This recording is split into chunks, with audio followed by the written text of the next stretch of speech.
the two main margins that you're going to come across in your account. The first one is gross profit margin. The next one is net profit margin. Gross profit margin means what are you left with after you've taken out the cost of what you sold. So if you've sold something for £100, but it's cost you £50 to buy it, that means you're left with £50 profit, which in other words means a 50% margin.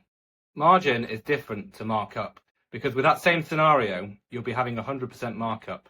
If you've bought something for £50 and you've sold it for twice the amount that you've paid for it, that means your markup is 100%, meaning that the amount that you're adding on top to what you've paid for it is 100% of what you've paid for it.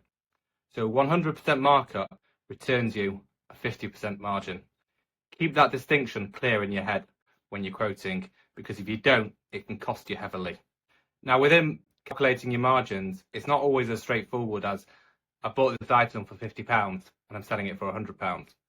There are other aspects to consider as well.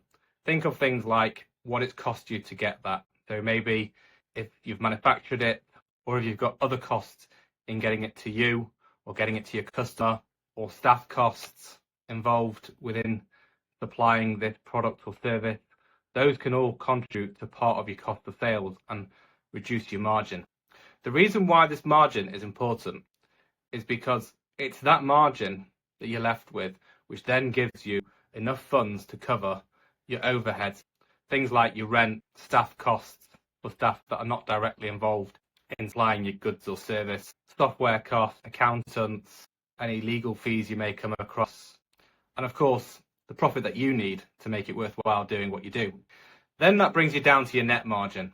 So your net margin means once you've considered all your costs, so including all the fixed costs, non-direct costs and everything, what are you left with at the bottom line? So if you've turned over £1 million and your cost of sales is £500,000, you're left with a £500,000 gross profit margin, 50% gross profit margin. Great. Then your overheads are another £300,000 on top. That means you're left with £200,000 net profit. But hold on, you don't get to see all of that because there's somebody called a taxman and he wants to have a share of your profits too. So first, you've got to let him have his share of profits, then you can have yours. But by the way, when you get your share of profits, the taxman's going to want a bit of what you take out too. So watch out for that.